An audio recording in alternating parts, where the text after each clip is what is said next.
Dian adalah istri setia yang selama ini percaya bahwa suaminya, Raffi, hanya lelaki biasa yang terlalu lelah bekerja. Tapi semua berubah saat ia menemukan bukti kecil di dalam saku celana, sebuah tanda awal dari rahasia besar. Ternyata, di balik rutinitas lembur, Raffi menyimpan kebiasaan gelap, melampiaskan kesepiannya pada pelacur langganan bernama Nisa. Tapi hubungan itu tak seperti yang dibayangkan. Nisa bukan sekadar PSK, dan Raffi bukan sekadar suami berselingkuh. Ada luka lama, ada kebingungan cinta, dan ada seseorang yang terluka paling dalam. Di jejak cerita, kami menghadirkan kisah-kisah kehidupan yang menyentuh hati, membuka mata, dan menginspirasi jiwa. Jika kamu percaya bahwa setiap kisah bisa mengubah cara pandang kita, jangan lupa subscribe channel ini. Agar kamu tidak tertinggal satu pun cerita yang mungkin akan mengubah harimu. Klik tombol subscribe sekarang, dan mari melangkah bersama di setiap jejak cerita. Saku celana yang terlupa. Malam itu hujan turun pelan-pelan, mengalir di kaca jendela seperti air mata yang diam-diam jatuh. Dian berdiri di depan mesin cuci, menatap tumpukan pakaian kotor suaminya yang belum sempat ia cuci sejak 2 hari lalu. Ia menarik napas, lalu satu persatu memasukkan pakaian ke dalam tabung mesin. Tapi ada yang ganjil saat ia menyentuh celana panjang kerja Raffi. Saku kirinya mengembung. Sebuah benda tipis tapi kaku tersembunyi di dalamnya. Ia raba dengan jari, seperti kertas, tapi bukan struk belanja seperti biasanya. Dengan hati-hati ia tarik keluar benda itu. Sebuah kartu nama, lusuh dan lembab karena terkena keringat, dengan tulisan sederhana. Nisa 089XXX, pijat panggilan, terapi relaksasi. Dian terdiam. Dadanya seolah ditusuk dari dalam. Matanya menatap lama ke arah nama itu, mengulang dalam kepala sambil menepis segala kemungkinan buruk. Ah, mungkin ini punya teman kantor Raffi, atau mungkin, pikirnya, setengah membohongi diri. Tapi insting perempuan yang telah hidup bersama pria itu selama 6 tahun berkata lain. Ada yang salah. Raffi akhir-akhir ini sering pulang larut malam. Alasan yang sama, lembur, proyek besar, rapat mendadak. Kadang bahkan menginap di kantor. Dian percaya. Ia percaya karena ia mencintai. Tapi kini, selembar kartu nama itu seperti membuka pintu yang selama ini tertutup rapat. Pintu ke ruangan gelap tempat sebuah kebohongan kecil bisa tumbuh menjadi pengkhianatan besar. Malam itu, Raffi pulang seperti biasa, lelah, sedikit berantakan, dan wangi parfum yang bukan milik mereka. Dian sudah tak menyambut di pintu. Ia menunggu di ruang makan, duduk diam seperti batu, sembari menatap piring makan yang masih utuh. Raffi heran, tapi tidak bertanya banyak. Lelaki itu terlalu terbiasa dengan keheningan untuk menyadari bahwa istri yang dulu hangat kini mulai menjauh. Capek banget hari ini. Tadi klien banyak minta revisi, gumamnya sambil membuka dasi. Dian hanya menjawab pelan, mau makan? Raffi menggeleng, udah kenyang tadi di kantor. Jawaban itu membuat mata Dian berkaca-kaca. Tapi ia menahan. Ia tak ingin menangis sebelum tahu kebenaran yang pasti. Pagi harinya, setelah Raffi berangkat kerja, Dian duduk di meja makan sambil menatap kartu nama itu sekali lagi. Ia tak pernah menjadi perempuan pencemburu. Tapi pagi itu, ada dorongan yang tak bisa ia abaikan. Tangannya gemetar saat memencet nomor di kartu. Halo? Suara perempuan muda, lembut tapi datar, terdengar dari ujung sana. Tidak genit. Tidak menggoda. Justru seperti seseorang yang sudah terbiasa menerima telepon seperti itu setiap hari. Dian tak menjawab. Ia hanya mematikan sambungan dan menangis. Tangis itu bukan karena marah, tapi karena patah. Sore harinya, ia menyusul Raffi ke kantor, tapi satpam bilang Raffi tidak masuk hari itu. Dian tak bertanya banyak. Ia berjalan pulang dengan kepala penuh teka-teki. Jika Raffi tidak di kantor, di mana dia? Dan kenapa ia merasa jawabannya sudah jelas? 2 hari berikutnya, Dian masih menyimpan semuanya sendiri. Ia tetap masak, tetap mencuci, tetap mencium tangan suaminya. Tapi hatinya mulai mati perlahan. Hingga malam itu, sekitar pukul 9, Raffi mengirim pesan. Lembur lagi, sayang? Tidur duluan ya. Tapi Dian tidak tidur. Ia naik motor dan mengikuti jejak alamat dari aplikasi pelacak di ponsel Raffi, yang ia pasang diam-diam sejak 3 hari lalu. Dan di sebuah jalan sempit di kawasan pinggiran kota, ia melihat motor Raffi terparkir di depan sebuah rumah kecil bercat biru pudar. Tak ada pelang, tak ada tanda-tanda usaha. Tapi di teras, lampu remang-remang menyala, dan bayangan perempuan terlihat dari balik tirai jendela. Dian tidak masuk. Ia hanya berdiri di balik pohon sambil menatap rumah itu.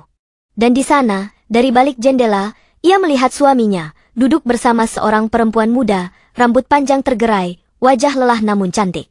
Mereka tidak berpelukan. Tidak berciuman. Hanya duduk, seperti dua orang yang saling memahami diam. Dan itu lebih menyakitkan dari segalanya. Dian pulang dengan langkah gontai. Malam itu ia tak menangis. Ia hanya merasa kosong. Karena ia sadar, yang diambil dari dirinya bukan hanya tubuh suaminya. Tapi hati, yang kini tertambat pada seseorang bernama Nisa. Wanita bernama Nisa. Pagi setelah malam pengintaian itu, Dian bangun lebih cepat dari biasanya. Bukan karena banyak pekerjaan rumah, tapi karena hatinya tak bisa tenang. Tidurnya seperti bayangan, tipis dan tak pernah benar-benar lelap. Ia duduk di meja makan, sendirian, sambil memandangi ponsel. Jemarinya berhenti pada kontak bernama Nisa. Tanpa sadar, ia mengetik pesan. Bisakah kita bertemu? 5 menit kemudian, balasan muncul. Siapa ini? Dian tak menjawab langsung. Ia hanya mengirimkan satu kalimat. Istri dari lelaki yang datang ke rumahmu semalam. Butuh 10 menit sebelum balasan itu datang. Gimana kita bisa bicara? Mereka bertemu di sebuah taman kota yang lengang. Nisa datang mengenakan jaket longgar dan celana hitam polos. Tak ada jejak make-up tebal seperti yang Dian bayangkan. Ia tampak seperti perempuan biasa, bahkan lebih sederhana dari dirinya sendiri. Namaku memang Nisa, katanya pelan. Tapi aku bukan pencuri suami orang. Dian menatapnya lekat-lekat. Tapi kau tahu dia menikah? Nisa mengangguk. Aku tahu. Tapi, kadang, orang datang bukan untuk tubuh. Mereka datang karena mereka merasa tak punya tempat lain untuk bicara. Maksudmu, Raffi datang untuk curhat? Suara Dian terdengar getir. Nisa menunduk. Ya, awalnya seperti itu.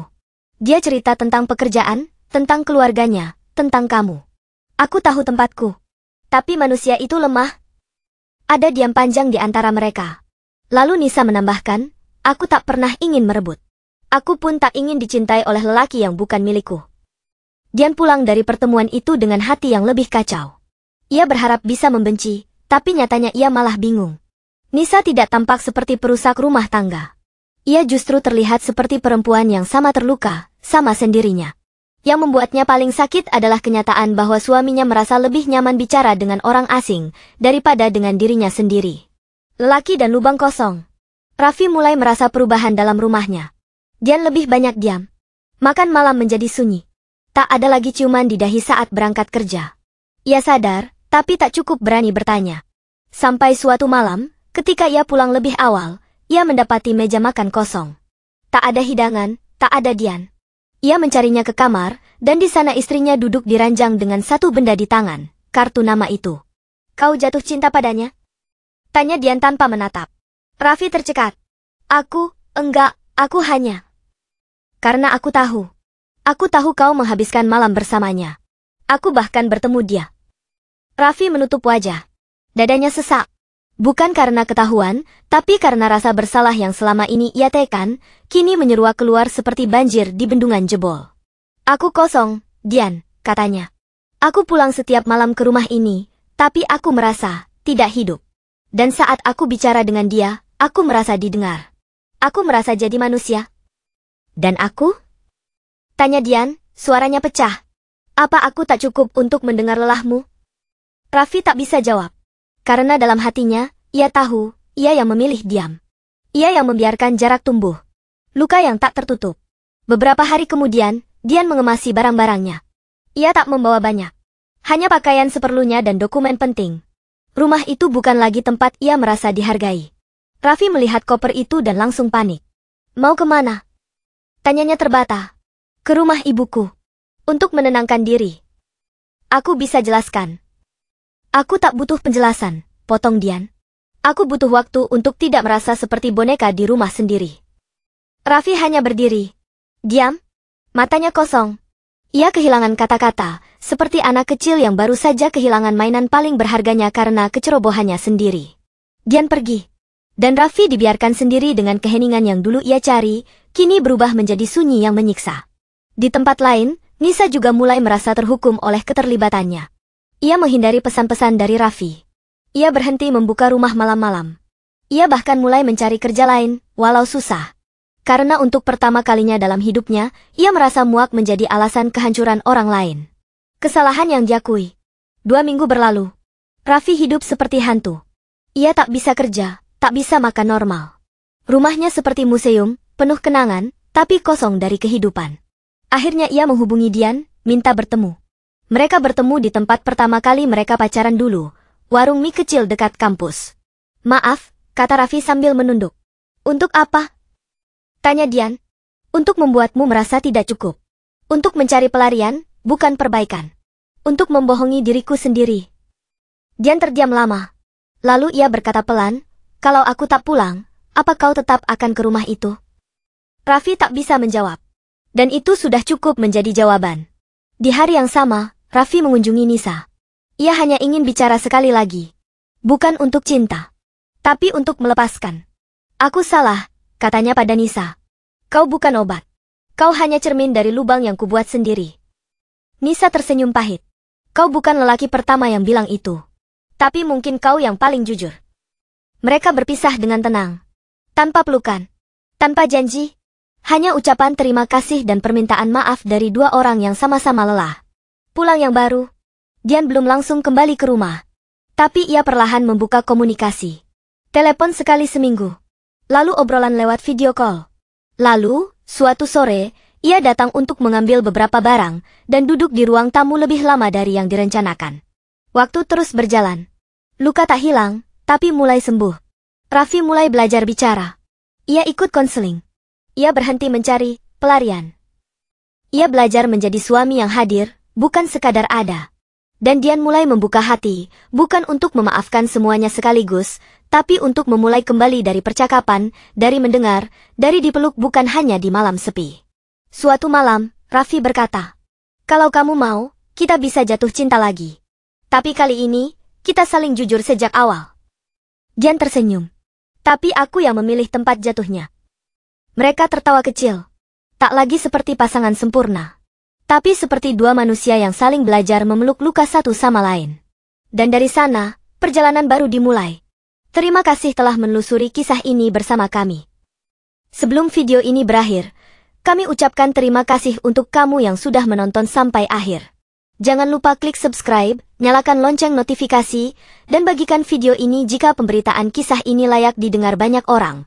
Semoga kamu dan keluarga selalu diberi kesehatan, dimudahkan dalam setiap langkah, dan dikuatkan dalam menghadapi setiap ujian hidup. Sampai jumpa di cerita berikutnya, di Jejak Cerita, karena setiap langkah menyimpan kisah.